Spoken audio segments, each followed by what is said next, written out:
वक्त देने का बहुत शुक्रिया।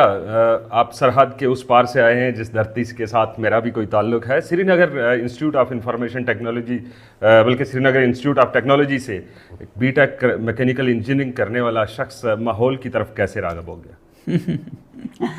इंजीनियरिंग का मायने होता है हल निकालना, प्रॉब्लम सॉल्वर्स पैदा करना, और प्रॉब्लम मसला क्या है वो, और एक हमें कारखाना चाहिए और एक हमें मशीन चाहिए। उससे ज़्यादा मुझे ये दिखता है कि चुनौती मसला आज हमारे जो माहौलियात का है, जो हमारे हवा पानी और हमारे पिघलते ग्लेशियर्स का है, वो सबसे बड़ा है। तो इसलिए एक इंजीनियर, सही मानों में इंजीनियर, उस पे तवज्जो देगा जो सबसे बड़ी चुनौती या मसला होगा। तो मैं वही कर रहा हूँ जो एक इंजीनियर को करने की ज़रूरत है। लद्दाख के अंदर इस वक्त आप क्या समझते हैं कि लद्दाख के अंदर कौन से ऐसे माहौलियाती मसाइल हैं जिनकी वजह से आप या वहाँ के रहने वाले मुतासर हो रहे हैं? हाँ, तो लद्दाख के अंदर जो मसाइल हैं वो तो हैं ख़ासकर पानी के, कि हमारे जो ग्लेशियर्स जिन पे कि हमारी ज़िंदगी इन्हिसार करती है वो ख़त्म हो रहे हैं। तो इसलिए हम एक तरह से रेफ्यूजीज़ बन जाएंगे, कहलाए जाएंगे क्लाइमेट रेफ्यूजीज़।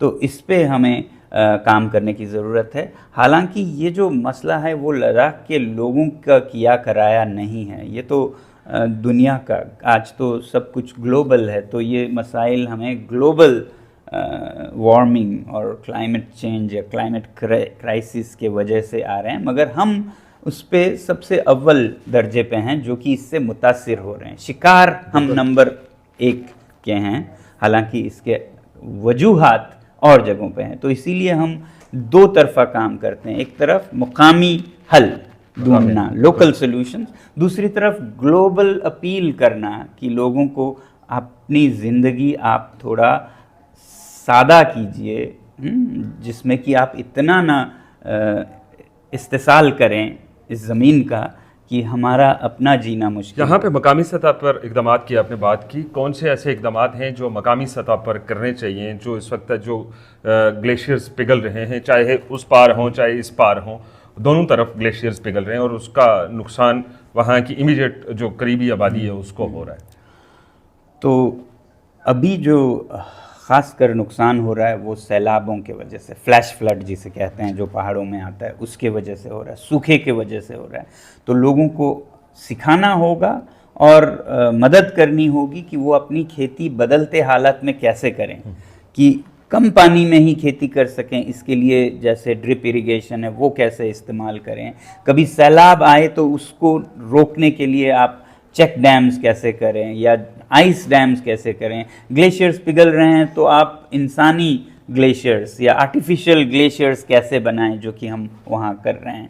तो इस तरह से हमें लोगों में नए नए तरकीबों की तरबियत देनी होगी ताकि वो नए मसले को अभी के हालात में निपट सके। हमने पढ़ा कहीं पर कि आपने चीनी मसनूआत के बाइकाट की भी एक मुहिम चलाई थी, क्या कहानी थी वो ये थी कि एक तरफ चीन का हमारे सरहदों पर मिलती, हाँ, हालात ठीक नहीं रहते हैं, वो हमारे जो खाना बदोश चरवाहे हैं उनके ज़मीनों पर आ जाते हैं, और दूसरी तरफ हम उनके सामान को ख़रीदते जा रहे हैं, जिससे कि उनकी चीनी फ़ौज हमारे ज़मीन पर फिर आ सके, इससे उनका और आमदनी बढ़ती है।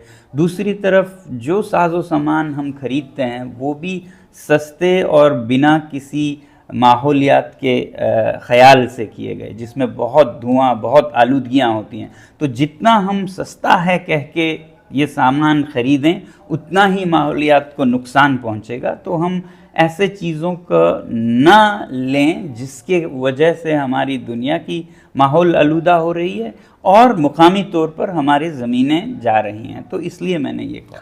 आप पहले से बड़ी एक सेलिब्रिटी थे, लेकिन 2009 के बाद जब राजकुमार हिरानी की एक फिल्म आई और उसके बाद फिर हमें भी देखने को मिला कि लेह लद्दाख के अंदर क्या हो रहा है, उनकी नज़र आप पे कैसे पड़ी और कैसे वो इंस्पायर्ड हुए? मैं फ़िल्मी मसालों में आग में और घी नहीं डालना चाहता हूँ। मैं सोचता हूँ इस बर्रे सगीर में पहले से ही बॉलीवुड और क्रिकेट पर लोगों की कुछ हद से ही ज़्यादा ध्यान मज़हब की है, हद तक चले हाँ जाते हैं। चला जाता है और फिर वो अपने काम में निकम्मे हो जाते हैं। तो मैं ज़्यादा इसमें नहीं जाना चाहूँगा, इतना कहूँगा कि मैं जो काम कर रहा था उसके वजह से कोई एक अवार्ड मिला जिसमें उनसे मिलने का मौका मिला, उससे ये बढ़ता गया। और ये कोई ऐसा नहीं है कि तारीखी कोई फिल्म बनाई हो, ये एक मुतस्सिर हुए हैं, इतना कहूँगा। ये उस पर मबनी लेकिन है। कम से कम हमें लेह और लद्दाख को देखने का मौका तो मिल गया उस फिल्म के तवसत से। अच्छा, प्लास्टिक के ऊपर पूरी दुनिया बात करती है कि हम प्लास्टिक के खात्मे के लिए इकदाम कर रहे हैं। क्या हम पाकिस्तान की बात तो कर सकते हैं कि हुकूमत की पॉलिसी क्या है और कितने इकदाम किए? क्या आप इंडिया के अंदर भी इस तरह की कोई एक्टिविटी हो रही है प्लास्टिक के इस्तेमाल को रोकने के लिए? हो रही है और बहुत अच्छे पहल लिए गए। एक मिसाल है क्लासिक जो सबको समझने की ज़रूरत है बर्रे सगीर में, दुनिया में भी। जब तक आवाम इस बात से आगाह ना हो, वो ना महसूस करे कि ये एक मसला है, तब तक सरकार कोई भी पहल ले वो भी कामयाब नहीं होता है। ये मैंने देखा है। बिल्कुल ऐसा। हिंदुस्तान में हमारे जो वज़ीर आज़म हैं वो बहुत तवज्जो रखते हैं माहौलियात में।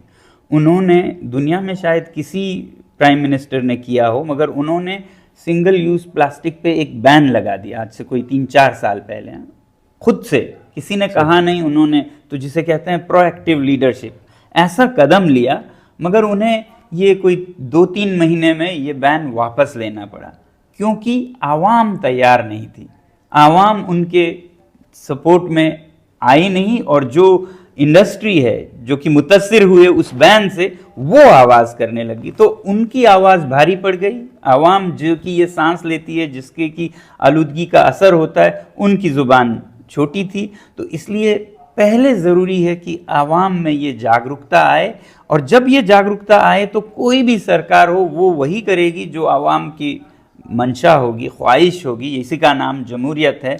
तो अगर ऐसा नहीं हो तो लीडर हमारे रहनुमा करें भी, वो कामयाब होने मुश्किल होते हैं। लेकिन उस वक्त मुझे हैरत हुई जब मैं लास्ट मंथ दिसंबर और सितंबर और दिसंबर के शुरू के अंदर मैं कोरिया में था, और INC5 वहाँ पे कॉन्फ्रेंस हो रही थी कि प्लास्टिक से कैसे हमें मुक्ति कैसे मिल सकती है।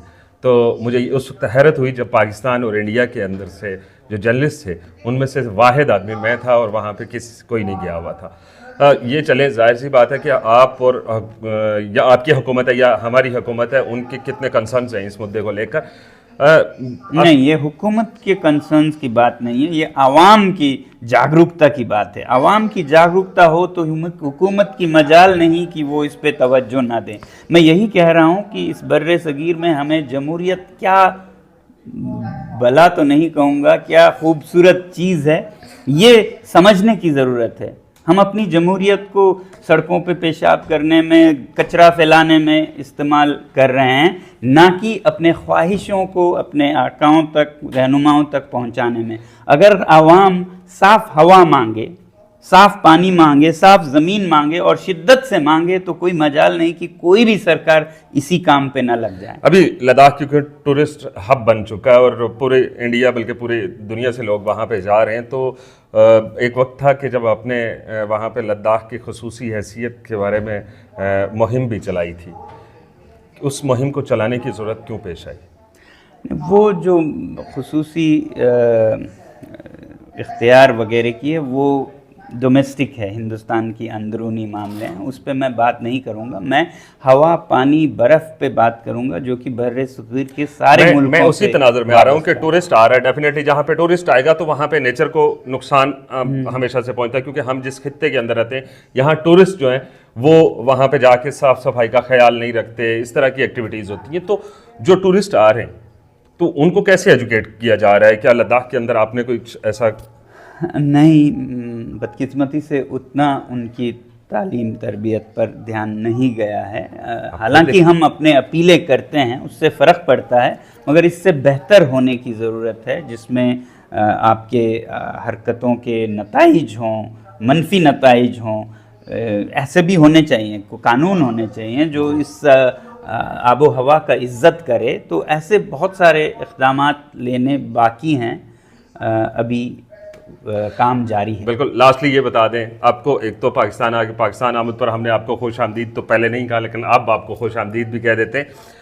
ये बताएं कि इतना सारा फेम, ये एक लाइटर नोट पे क्वेश्चन, कि इतना सारा फेम, इतनी सारी लोगों के अंदर आपके लोगों के दिलों के अंदर आपकी मोहब्बत, इतनी मोहब्बत मिले तो लोग सियासतदान बन जाते हैं।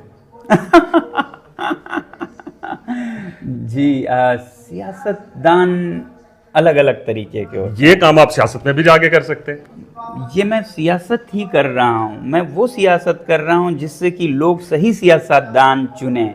ये सबसे बड़ा सियासत है, जो कि सीधे सियासत में ना आके लोगों को वो तरीका सिखाएं कि आप सियासत का फ़ायदा कैसे लें।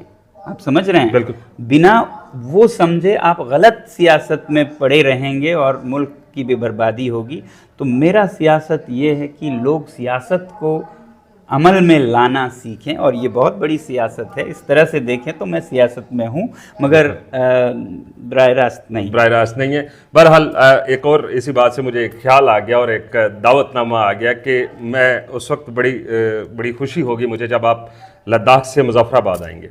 जी बिल्कुल, मुझे भी बहुत खुशी होगी, और ये मेरा पहला सफ़र है, आखिरी ना हो, ऐसे मेरे दुआ है। इंशाल्लाह। वक्त देने का बहुत शुक्रिया। शुक्रिया।